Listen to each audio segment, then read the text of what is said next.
지난주에 우리 기도에 대해서 오늘 본문이 있는 이제 주기도문 바로 앞 구절에 있는 예수님의 잘못된 기도가 어떤 것인지에 대해서 주신 그 가르침에 대해서 살펴봤고, 또 오늘 또 그리고 다음 주까지 주기도문에 대해서 우리가 살펴보도록 하겠습니다. 지난 주일에 잘못된 기도 두 가지, 예수님께서 말씀해 주신 두 가지 잘못된 기도는 이제 외식하는 기도, 그리고 중언부언하는 기도였었죠. 그리고 우리 믿음의 선진들이 우리에게 가르쳐 준 기도의 정의는, 우리의 소원을 하나님께 아뢰는 것, 이것이 이제 기도이다라고 우리가 분명히 또 확인을 했었고, 외식하는 기도와 중언부언하는 기도가 결국은 우리로 하여금 하나님을 우리가 원하는 대로 우리의 뜻대로 조종하려는 그런 마음이 그 가운데 있다라는 것을 우리가 그 말씀 가운데 살펴봤습니다. 그렇게 그런 부분을 예수님께서 이제 설명을 해주신 이후에 이 주기도문을 이제 가르쳐 주시게 되죠. 그게 이제 우리가 늘 하고 있는 주기도문, 혹은 주의 기도, 혹은 주님께서 가르쳐 주신 기도라고 하는 그 기도문입니다. 성경에는 이제 주기도문이 두 군데 등장을 합니다. 오늘 본문은 우리가 익히 알고 있는 이제 마태복음 6장에 있는 주기도문이고, 그 외에는 누가복음 11장에 등장을 하게 됩니다. 거기서는 조금 이 마태복음보다는 좀 축약된 형태로, 좀 간소화된 형태로 등장하게 되는데, 무엇이 먼저다, 뭐가 나중이다, 뭐가 첨가되었다, 이런 것들은 이제 학자들의 논의이고, 누가복음 11장 2절에서 4절까지의 기록을 제가 한번 읽어드리겠습니다. 예수께서 이르시되 너희는 기도할 때 이렇게 하라. 아버지여, 이름이 거룩히 여김을 받으시오며 나라가 임하시오며 우리에게 날마다 일용할 양식을 주시옵고 우리가 우리에게 죄 지은 모든 사람을 용서하오니 우리 죄도 사하여 주시옵고 우리를 시험에 들게 하지 마시옵소서 하라. 이게 이제 누가복음에 나와 있는 주님께서 가르쳐 주신 기도 내용입니다. 조금 간추려져 있고 조금 다른 것처럼 들리지만 대동소이하게 거의 동일한 이제 기도문이다라고 이제 볼 수 있습니다. 그런데 이것을 가르쳐 주신 배경이 조금 다릅니다. 이제 마태복음과 누가복음의 상황이 좀 다른데, 누가복음 같은 경우에는 제자 중에 하나가 기도를 가르쳐 달라고 요청을 할 때 이걸 가르쳐 주신 내용입니다. 누가복음 11장 1절에서 이렇게 기록하고 있는데, 예수께서 한 곳에서 기도하시고 마치심에 제자 중 하나가 여짜오되 주여, 요한이 자기 제자들에게 기도를 가르친 것과 같이 우리에게도 가르쳐 주옵소서. 이렇게 이제 요청이 들어와서 예수님께서 기도를 이제 가르쳐 주시게 됩니다. 상황이 예수님께서 이제 기도를 하고 마치시고 오셨을 때 제자 중에 하나가 이제 요청을 한 거죠. 세례 요한도 자기 제자들에게 기도문을 가르쳐 줬는데 예수님도 우리에게 기도를 좀 가르쳐 주십시오라고 이제 한 겁니다. 당시에는 이제 스승이 제자들에게 기도문을 좀 가르쳐 주고 하는 일들이 종종 있어 왔었던 일이긴 한데, 이 개념은 조금 다릅니다. 우리가 생각하는 거랑. 우리가 생각하기에 이렇게 기도를 부탁한 것이 기도를 전혀 이제 모르고 있어서 예수님, 우리는 기도를 어떻게 해야 됩니까? 라고 하는 기도처럼 우리에겐 다가오는데, 사실 그런 상황은 아니거든요. 유대인들은 무조건 하루에 3번 기도합니다. 그리고 그 기도문들은 다 외우고 있죠. 유대인들에게는 기도는 오늘날 우리들의 기도보다 훨씬 더 가까이 밀접하게 삶에 닿아와 있고, 기도 없이는 그들이 삶을 살지 못합니다. 그렇기 때문에 유대인들에게 기도는 늘 해오던 것, 당연한 것, 또 잘하는 것이 되는 것이죠. 그렇기 때문에 기도를 예수님께 가르쳐 달라고 했다라는 것을 학자들마다 이 부분을 좀 여러 가지 면에서 생각을 하는 의견들이 있긴 한데, 대체적으로 제자들이 보기에 예수님의 기도가 좀 달랐던 겁니다. 오늘 이 누가복음에서 11장에서 제자 한 명이 예수님 기도를 마치시고 왔을 때 했던 이 부탁은 그날 한 번 보고 한 게 아니라 따라다니고 예수님을 옆에서 보필하고 쫓아다니면서 예수님의 사역을 보아오고 그리고 예수님이 기도를 어떻게 해오시는지 쭉 봐오던 바 중에 가만히 보니까 예수님의 기도는 좀 달랐던 거죠. 이게 이제 일반적으로 학자들 가운데 나타나는 견해 중에 하나입니다. 그래서 예수님께 기도를 이제 가르쳐 주십시오라고 이제 요청을 하게 된 것입니다. 마태복음 6장에서는 너희들은 이렇게 기도하면 안 된다라고 하시면서 이제 얘기해 주셨죠. 그게 그러면서 오늘 우리가 알고 있는 오늘 본문 이제 주기도문이 시작되게 되는데 거기서도 사실 유대인들이 흔히 해오던 기도이니까 그 기도를 그들이 어떻게 잘못하고 있는지 남들에게 보이기 위한 외식하는 기도 그리고 중언부언하면서 무언가 내 힘으로 많이 떠들고 많이 요구하고 많이 강구하면 신이 들어주실 것처럼 여기는 그런 기도 이런 자세 자체가 그릇되었다라고 그들이 해오던 잘못된 기도를 먼저 지적을 해주시고 너희는 기도를 이렇게 해야 된다라고 가르쳐 주신 게 이제 오늘 본문의 상황인 거죠. 그러니까 누가복음하고 마태복음하고 상황은 좀 다를 수 있고 이게 동일한 때 일어난 일은 아닐 수도 있겠지만 그래도 예수님께서 가르쳐 주신 의도는 사실 비슷한 맥락 가운데 있는 것이죠. 잘못된 기도를 고치고 바르게 기도하는 것이 무엇인지 알려주시기 위해서 누가복음과 마태복음에서 이 기도를 이제 가르쳐 주고 계신 것입니다. 그러니까 이 기도문은 오늘날 우리에게도 동일하게 이제 적용이 될 수 있겠죠. 오늘날 한국교회, 우리가 오늘날 한국의 교계에서 신앙생활을 해왔던 모든 이들에게는 주기도문은 예배 마치고 끝날 때 하는 목사님이 없을 때는 주기도문으로 마치고 목사님이 계시면 축도로 마치는 예 죄송합니다. 그런 식으로 뭔가 좀 예배를 마칠 때 사용하는 그런 주문처럼 주문이라고 우리가 여기지는 않지만 그렇게 여겨지는 그런 기도문으로 우리가 생각을 하지 않더라도 그렇게 그냥 몸에 배어져 있는 게 주기도문이죠. 하지만 이 오늘 본문도 그렇고 누가복음 11장도 그렇고 예수님께서 주기도문을 가르쳐 주신 이유는 이렇게 기도해라. 이렇게 기도하는 것이 바른 것이다. 그리고 제자들이 옆에서 보기에도 예수님의 기도는 지금까지 유대인들이 해오던 기도와는 뭔가 다른 게 느껴졌기 때문에 부탁을 했던 것이고 예수님도 오늘 본문의 앞에서는 잘못된 기도를 지적하시면서 이 기도문을 가르쳐 주신 것이기 때문에 우리에게도 이 기도문이, 이 주기도문이 주님께서 가르쳐 주신 기도가 우리 기도의 어떤 모범 기도가 되어야 할 것이고 그리고 우리가 어떻게 기도하는 것이 바른 것인지 그 방향을 우리에게 가르쳐주는 기도문이 되는 것입니다. 그래서 우리 입에는 이미 다 있지만 생각보다 개혁개정, 개혁 한글을 거쳐서 우리가 이전에 외우고 있던 주기도문은 개혁 한글 버전이고 성경이 이제 개혁개정들을 다 쓰게 되다 보니 개혁개정으로 주기도문을 이제 하게 되는 것이죠.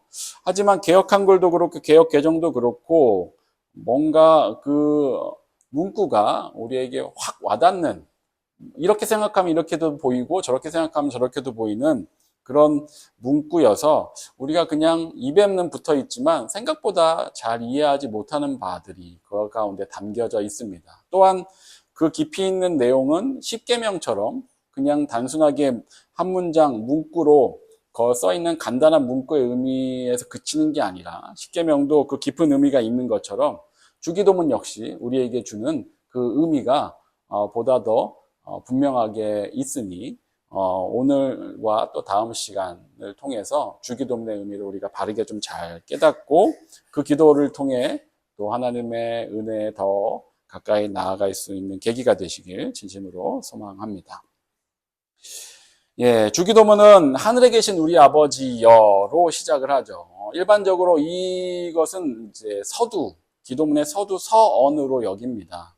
그렇게 하늘에 계신 우리 아버지여 다음으로 이제 실제 기도문의 내용이 나열되는데 경우에 따라 좀 다르게 보기도 하는데 일반적으로는 6개의 간청으로 봅니다. 6가지의 간청으로 나누어서 보고 그 6가지의 간청은 10계명이 4계명까지 하나님에 대한 명령이었고 또 5계명부터 10계명까지는 이웃에 대한 사람에 대한 계명이었던 것처럼 이번에 이 주기도문에서도 3가지 간청은 하나님에 대한 간청이고 그리고 나머지 3가지 간청은 우리에 대한 사람에 대한 우리 자신에 대한 그런 간청이 됩니다. 그렇게 하고 마지막에 나라와 권세와 영광이 아버지께 영원히 있사옵나이다. 아멘 하고 이제 끝이 나게 되죠. 이 부분은 누가복음에는 이제 없는 부분인데 그래서 후대에 신앙인들이 이 부분을 송영, 일반적으로 하나님께 찬송을 올려드리고 영광과 찬송을 올려드리면서 마치는 것들을 송영이라고 이야기들을 하는데 그 송영을 이후에 기도문으로 쓰기 위해서 붙인 것이다 라는 이야기들도 있는데 우리가 뭐 분명히 그건 알 수 없지만 마태복음에는 분명히 들어가 있는 우리가 잘 외우고 있는 그 마지막 부분이 송영 부분에 해당하고 이걸로 이제 기도문이 끝나게 됩니다. 서원에 해당하는 하늘에 계신 우리 아버지여, 지난 주일에 소규리 문답 시간에 간단하게 또 살펴보긴 했었는데 예수님께서 이 기도문에서 우리에게 하나님을 아버지라고 부르라고 하셨다라는 것은 굉장히 이례적인 일이었습니다. 구약 시대부터 유대인들에게는 하나님을 아버지로 부를 수 있지 않았거든요. 물론 비유적으로 구약 성경 몇몇 군데에서 이스라엘 민족의 아버지 되시는 하나님이란 표현은 나오는데 하지만 개인이 하나님을 아버지라고 부를 수는 없었습니다. 그건 신성 모독에 해당하는 것이었죠. 그런데 예수님께서 기도를 가르쳐 주시는데 하나님을 아버지라고, 아빠라고 부르라고 가르쳐 주고 계신 것입니다. 아버지, 여기에서 그 아버지 개념은 우리가 알고 있는 그 인간적인 아버지 그대로입니다. 자녀를 진심으로 아끼고 사랑하는 그 아버지를 이야기하는 것이죠. 이게 굉장히 놀라운 이야기죠. 하나님은 이 세상을 창조하신 창조주이십니다. 이 세상의 모든 만물의 주관자 되시고 모든 것의 주인 되시는 분이시죠. 이 세상 모든 것들이 그분의 능력 안에서 질서를 유지하고 보존되어져 가고 있습니다. 그리고 세밀한 것 하나까지, 참새가 떨어지는 것 하나까지도 하나님 주관 하에서 다스려지는 그런 능력으로 이 세상을 지키시고 보존하시고 또 다스리시는 분이 바로 창조주 하나님이십니다. 그래서 그분의 그런 능력, 그분의 그 크기, 그분의 깊이는 우리의 머리로는 도저히 헤아릴 수 없는 영역인 것이죠. 우리가 다 알 수도 없고 알려주셔도 알지도 못하거니와 다 이해할 수도 없고 우리 안에 육신을 가진 우리가 결코 담을 수 없는 그런 참으로 무한하신 분이십니다. 그래서 주기도문에서는 이 서원에서 하늘에 계신 우리 아버지여라는 말이 하늘이라는 말이 하늘에 계시다라는 말이 그래서 나오고 있는 것이기도 하죠. 여기서 하늘은 일반적으로 우리가 하늘 그러면 당장 그냥 하늘 위에 있는 하늘이 우리에게 떠올려지는 것은 어쩔 수 없는 사실이지만 여기서는 그것을 이야기하고 있는 것은 아니죠. 우리 눈에 보이는 우리가 올려다보면 보이는 그 하늘이라기보다는 앞에서 설명드린 창조주와 또 초월자로서의 무한하신 그 하나님이 계신 그 어느 곳 우리로 따지면 오늘날 우리가 있는 이 시공간을 초월한 그 어딘가 혹은 우리 안일 수도 있고 우리와 늘 함께 하시고 이 세상, 이 세계와 우리가 하나님 품 안에 있으니 하나님이 계신 그곳 우리는 상상할 수 없지만 그곳을 하늘로 이제 표현을 한 것입니다. 그렇게 하늘에 계신 하나님이신데 시공간을 초월한 우리가 상상도 할 수 없는 곳에 계시는 하나님이신데 그 하나님이 우리의 아버지시다라고 지금 알려주고 계신 것이죠. 예수님이. 그 하나님을 우리가 아버지라고 부르라고 이야기하시는 것입니다. 가장 높이 있는 초월자, 그분을 가장 우리 주변에서 우리를 사랑하는 가장 가까이에 있는 이 아버지로 부르라는 것은 극명한 대비입니다.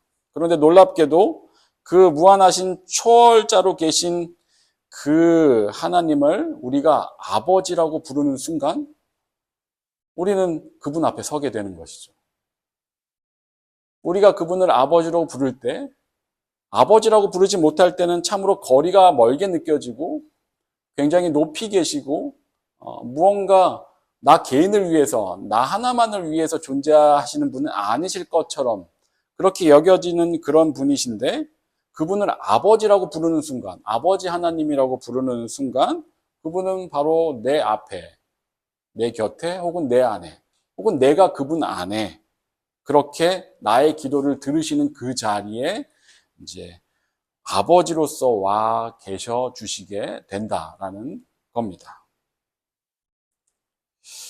이 서원에서의 이 부름은 우리에게 이것을 지금 가르쳐 주고 있는 것입니다. 이 모든 것이 사실 예수 그리스도의 십자가 은혜 가운데 그 공로를 통해서 우리에게 주어진 것이죠. 우리는 결코 창조주 하나님, 초월자 되신 유일하신 참 하나님을 아버지라고 부를 수 없는 존재들인데, 예수 그리스도의 은혜로 우리가 그분을 내 옆에 있던 그 아버지처럼 그 하나님을 아버지라고 이제 부를 수 있게 된 것입니다. 이 은혜를 이 서원에서 우리에게 분명하게 알게 해주고 계신 것이죠. 게다가 하늘에 계신 나의 아버지라고 하지 않으시고 우리 아버지라고 부르라고 얘기하고 계시죠. 이 역시도 학자들은 대수롭지 않게 여기지 않습니다. 우리의 아버지시라는 거죠. 사실 주기도문 자체에는 1인칭이 사용되지 않습니다. 2인칭 복수로 우리라는 주어로 사용이 되거든요. 그러니까 이것은 이 하나님이 나 혼자만의 하나님, 물론 나를 대하실 때는 나만의 하나님이신 것처럼 나를 대하시는 분이시지만, 분명히 우리가 이 기도문을 통해서, 예수님이 가르쳐주신 기도문을 통해서 기억할 것은 우리의 하나님이시라는 거죠. 그러면 기도할 때 하나님을 우리의 하나님이라고 부르라고 하셨다라는 것은 우리의 기도가 나 자신 안에만 갇혀 있으면 안 된다라는 의미죠. 우리 모두를 위해서 우리가 기도하고 간구해야 한다라는 것을 이 서원에서, 이 짧은 서원에서 함께 가르쳐 주고 있는 것입니다. 그것이 이제 하늘에 계신 우리 아버지여가 우리에게 가르쳐 주고 있는 바입니다. 그리고 이어지는 첫 번째 간구가 이름이 거룩히 여김을 받으시오며입니다. 여기서 이제 이름은 당연히 이제 하나님의 이름을 의미하겠죠.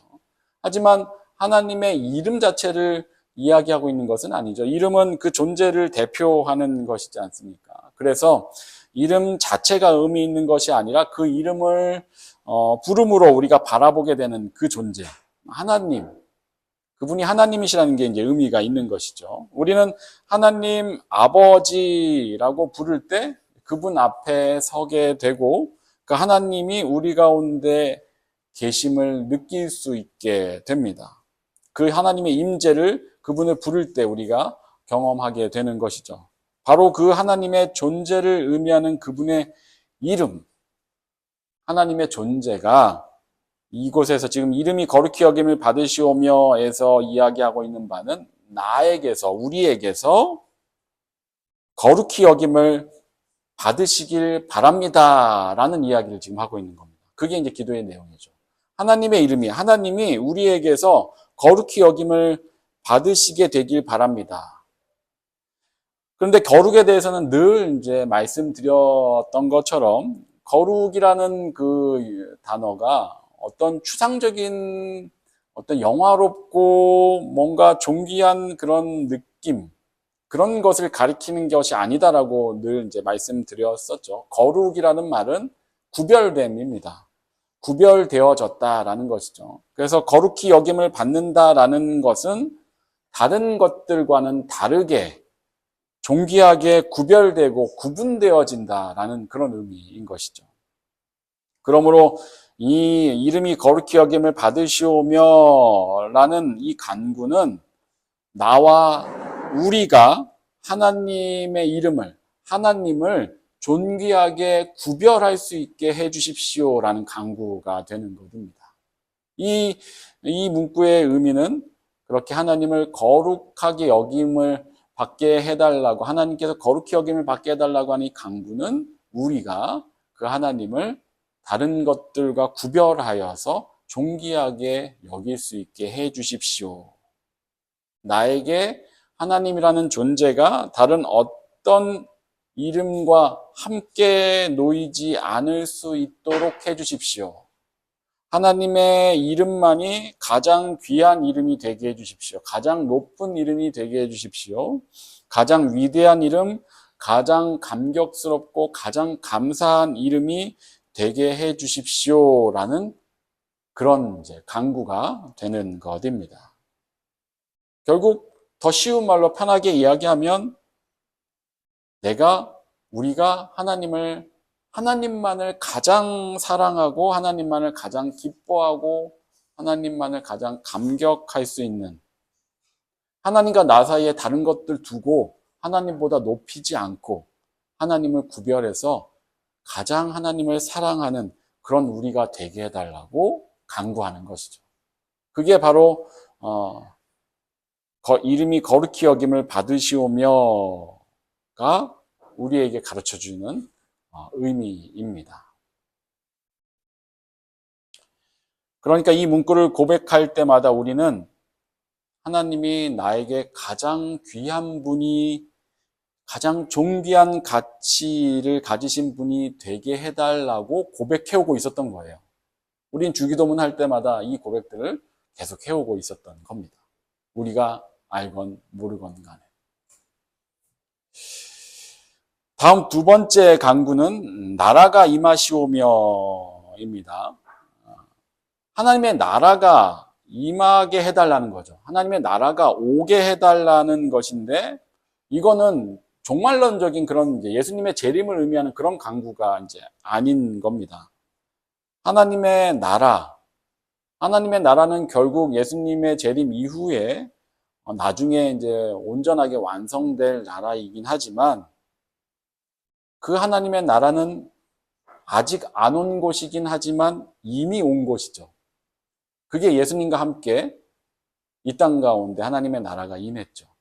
아직 완벽하게 다 이루어진 것은 아니지만 그 하나님의 나라는 그래서 하나님의 백성들 가운데 기존에도 그리고 지금 우리가 있는 이 시대에 우리가 있는 그 자리에 현재 임하게 되는 것이죠. 그것이 하나님의 나라입니다. 하지만 우리가 하나님의 백성답지 못할 때 그 나라의 힘은 굉장히 약해져 있겠죠. 우리가 반면에 하나님의 백성이라는 것을, 하나님 나라의 백성이라는 것을 분명히 잘 깨닫고 또 기억하고, 그래서 그 나라의 백성답게 하나님의 법대로, 하나님의 법은 하나님의 말씀을 의미하겠죠. 하나님의 말씀대로 그분의 다스림 안에서 살아가겠노라고 힘쓰고 애쓸 때 그 나라는 내가 있는 그 자리에서 더욱더 확장되어져 가는 것입니다. 그렇게 할 때 하나님의 나라가 내가 있는 그 자리에 임하게 되는 것입니다. 그러니까 이 간구는 내가 하나님의 백성임을 바르게 잘 깨닫고 하나님의 말씀대로 살아감으로 내가 서 있는 그 자리에, 현재 그곳에 하나님의 나라가 오게 해달라는, 임하게 해달라는, 하나님의 나라가 충만하게 해달라는 그런 이제 간구가 되는 것입니다. 이거는 바로 앞에 첫 번째 간구와 연결되어지죠. 나에게 하나님의 이름이 거룩히 여김을 받게 된다면 내가 하나님을 가장 기뻐하고 가장 감격스러워하고 내가 하나님을 가장 존귀하게 여기게 되면, 그러면 그 사람 안에는 하나님이 가득 채워지게 될 겁니다.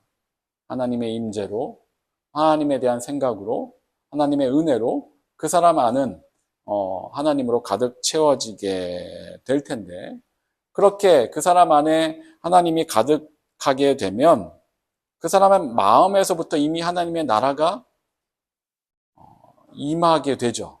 그 사람 마음에서부터 하나님의 말씀을 더욱더 기쁘게 기꺼이 따라가길 원하게 되고, 그러면 그 사람이 걸어가는 그 삶의 자리에서 그 하나님의 나라가 함께 세워져 가게 되는 것이고, 그 사람이 만나는 사람들에게 그 하나님 나라의 은혜가 흘러가게 되는 것입니다.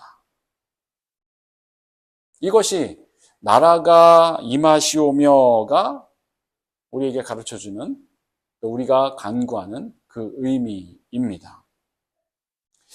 그리고 오늘의 이제 마지막 세 번째 간구, 오늘은 세 번째까지 살펴보고 다음 주일에 또 우리가 나머지 세 간구를 살펴볼 텐데, 그 다음 세 번째 간구는 뜻이 하늘에서 이루어진 것 같이 땅에서도 이루어지이다 이죠. 하나님이 계신 곳, 그곳을 하늘이라고 의미한다면 그 뜻이 하늘에서 이루어진 것 같이라는 것은 하나님이 계신 그곳, 오늘날 우리가 사는 이곳보다는 죄된 본성을 가지고 타락하고 부패한 세상보단 그런 죄악이 편만하지 않은 곳, 죄악이 침투하지 못하는 하나님과 하나님의 뜻이 온전히 이루어지는 그곳, 그 하늘에서는 그렇게 하나님의 뜻이 다른 것에 방해를 받지 않고 온전히 이루어지게 될 텐데, 그것을 의미하는 것이요. 뜻이 하늘에서 이루어진 것 같이라는 것은, 그러니까 땅에서도 이루어지다라고 하는 것은 그렇게 하나님의 뜻이 하늘에서 온전히 이루어지는 것처럼 이 땅에서도 하나님의 뜻이 온전히 이루어지게 해 주십시오라는 간구가 되는 것이죠. 그러면 이것은 뭔가 좀 거시적인 차원에서 하나님의 그 큰 뜻이 이 땅에서 잘 이루어지길 바랍니다라는 이 의미로 우리가 이제 받아들여지게 될 텐데, 하나님께서는 하나님의 뜻을 온전히 이루어 가시죠. 하나님께서 하실 그 일들은 온전히 이루어 가시는데, 언제나 그 뜻은 사람을 통해서 이루어 가시게 됩니다. 하나님께서 혼자 하실 수 있는 일들도 당연히 있으시겠지만 사람과 관련된 일 가운데는 늘 사람을 통해서 그 일들을 하십니다. 그래서 내가 하나님의 이름을 존귀하게 여길 때, 내 마음이 하나님으로 가득해져서 내 마음에서부터 하나님의 나라가 임하게 되면 그 사람을 통해서 이 하나님의 뜻이 이루어지게 된다라는 것을 전제로 이 간구를 지금 가르쳐주고 계신 것입니다. 하나님께서는 하나님의 뜻을 온전히 이루어 가시지만 사람을 통해 일하시는데, 그 사람이 하나님으로 충만하지 않으면 하나님의 뜻이 그 사람을 통해서 하늘에서처럼 이루어지지는 않겠죠. 하지만 우리가 앞에 간구들에서 고백했던 것처럼 그 사람이 하나님을 가장 존귀히 여기고 그 사람 마음 가운데서부터 하나님의 나라가 임하게 되면 그 사람은 이제 하나님으로 가득한 상태에서 다른 것이 부차적인 것이 되게 되죠. 그전에는 하나님보다 존귀한 것들이 많을 때는 하나님께 간구해야 되고 요구해야 될 것들이 많이 있습니다. 그래서 우리의 소원을 여러 가지를 아뢰게 되지만, 그렇게 하나님만을 가장 존귀히 여기고 하나님만을 가장 사랑하게 되면 그 마음에 하나님이 가득 채워졌을 때, 그럴 때 그 사람에겐 다른 것들이 눈에 보이지 않게 되는 것이죠. 오히려 그 상태에서 그에게 가장 큰 필요는 하나님의 뜻이, 내 마음 가득한 그 하나님의 뜻이 이루어지길 바라는 바가 그의 소원이 되게 되는 겁니다. 그래서 여기서 이야기하고 있는 하늘에서처럼 이 땅에서도 하나님의 뜻이 이루어지길 바랍니다라는 것은 첫 번째, 두 번째 간구에 이어서 내가 그렇게 하나님의 뜻을 이뤄가는 그런 하나님의 백성이 되게 해주십시오라는 간구가 되는 겁니다. 나를 통해 하나님을 존귀히 여기고 하나님의 나라가 내 마음 가운데서부터 임할 때 그런 나를 통해 하나님의 뜻을 이뤄갈 수 있도록, 그런 우리를 통해 하나님의 뜻을 이뤄갈 수 있도록 하나님께 간구하는 것, 그것이 바로 세 번째 간구가 되는 것입니다. 그렇게 하나님의 이름을 존귀히 여기는 사람에게 하나님이 가득해지고 그 사람 마음에서부터 하나님의 나라가 임하게 되고 하나님의 나라가 임한 사람을 통해 하나님의 뜻이 하늘에서처럼 그 사람이 있는 그 자리에서, 우리가 있는 그 자리에서 이루어져 가게 되는 것. 이것을 간구하는 것이 이 세 번째 간구입니다. 예, 주기도문 어떤 경우에 목사님들이 정말 한 10주씩 설교하기도 합니다. 하지만 저한테는 그런 능력은 없고요. 예, 저는 두 번에만 나눠서 예, 세 번째 강구까지 오늘 살펴보고 다음 주일에는 나머지 세 강구를 살펴보도록 하겠습니다. 예수님께서는 오늘 본문 앞절에서 8절에서 구하기 전에 너희에게 있어야 할 것을 하나님 아버지께서 다 아신다라고 말씀하신 후에 이 기도문을 쭉 얘기하셨죠. 너희는 이렇게 기도해라 라고. 기도는 우리가 지난주에도 살펴본 것처럼 우리 믿음의 선진들의 정의처럼 우리의 소원을 하나님께 아뢰는 것이 맞습니다. 분명히 그게 맞는데 그런 면에서 지금 예수님이 가르쳐 주신 이 첫 번째, 두 번째, 세 번째 간구의 의미를 이 맥락 안에서 생각해 보면 결국 우리의 소원을 간구하게 될 때 우리의 소원이 하나님의 소원이 되게 해달라는 그런 기도인 것이죠, 이게. 우리는 우리의 소원을 하나님께 아랜다라고 할 때 우리의 생각해서 우리의 입장에서 생각을 하고 그렇게 간구를 하지만 처음부터 우리가 하나님의 뜻을 온전히 간구하는 그런 기도를 할 수는 없겠죠. 우리가 신앙생활 시작하면서 어렸을 때부터 하나님께 우리의 필요들을 간구하며 그렇게 하나님께 기도할 수 있게 될 텐데 결국 우리는 어떤 기도를 해야 되는가? 예수님의 이 주기도문에서 얘기해 주는 첫 번째, 두 번째, 세 번째 간구처럼 결국 우리가 우리의 소원을 하나님께 아뢰지만 그 소원은 결국 하나님의 소원이 되는 그런 상태. 그렇게 믿음이 장성한 분량까지 자라가는 그런 우리가 되게 해 주십시오라는 결국 그런 기도가 되는 것입니다.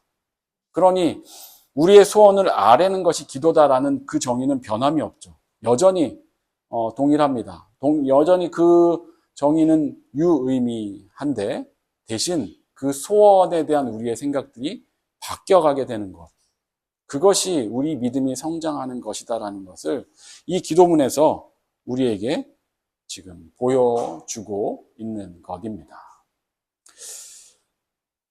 이것이 첫 번째, 두 번째, 세 번째 간청이 담고 있는 우리에게 주는 여러 가지 의미들이고 예수님께서는 우리가 이것을 알길 바라십니다. 그리고 우리는 어렸을 때부터 신앙생활을 처음 해왔던 그때부터 지금까지 이 주기도문을 통해 이 세 가지 간청들을 계속 해오고 있었던 것이고 어떻게 보면은 우리가 그 의미를 다 깨닫지 못했다 하더라도 우리가 이렇게 기도해 왔던 바를 통해 하나님께서 우리 한 명 한 명이 그렇게 하나님 안에서 믿음이 잘 자라가도록 이끌어 주시고 인도해 주고 계셨던 것이 아니겠는가 라는 생각도 해보게 됩니다. 추수감사주일이라 감사에 대한 제목들을 또 감사에 대한 의미들을 우리가 말씀 가운데 살펴봐야 하는데 어떻게 보면 이때 우리가 주기도문을 같이 살펴보게 된 것은 우리가 의미도 분명하게 아직 다 깊이 묵상해 보지 못했던 이 주기도문 물론 언젠가 또 배우셨을 수도 있겠지만 이 첫 번째, 두 번째, 세 번째 간구가 결국은 우리로 하여금 하나님 안에서 믿음이 잘 자라가길 해주시길 간구하는 것인데 그것이 우리 삶 가운데 조금씩 실현되고 있었다라는 것을 이 추수감사주일의 주기도문을 통해 우리가 또 확인하고 감사할 수 있게 된다라는 생각도 듭니다. 예, 그렇게 이 주기도문 오늘 첫 번째, 두 번째, 세 번째 간청의 의미 우리가 마음속에 잘 담고 앞으로 우리가 또 주기도문으로 기도할 때 그 의미가 우리 가운데 잘 되새겨져서 그 의미대로 우리가 하나님 안에서 우리 믿음이 잘 또 성장해가고 성숙되어져 가는 그리고 그래서 그 은혜를 더욱더 누려가는 저와 여러분 되시길 진심으로 축원합니다. 기도하겠습니다. 사랑과 은혜가 충만하신 하나님 아버지, 오늘도 우리가 주님 말씀 앞에 서게 하여 주시니 참으로 감사를 드립니다. 저희들 주님께서 가르쳐 주신 기도에 대해 새롭게 또 깨닫게 됩니다. 우리가 주기도문으로 기도할 때마다 하늘의 하나님께서 우리의 아버지 되신다는 것에 어떤 의미인지, 하나님의 이름이 거룩히 여김을 받고 하나님의 나라가 임하고 하나님의 뜻이 이루어진다는 이 간구가 어떤 의미인지 우리가 늘 바르게 되새기게 하여 주셔서 그런 나와 그런 우리를 통해 날마다 우리가 있는 그 자리에서 하나님의 뜻이 이루어져가는 그런 삶을 잘 살아가는 우리 모두가 되게 하여 주시옵소서. 감사를 드리며 예수 그리스도 이름으로 기도합니다. 아멘.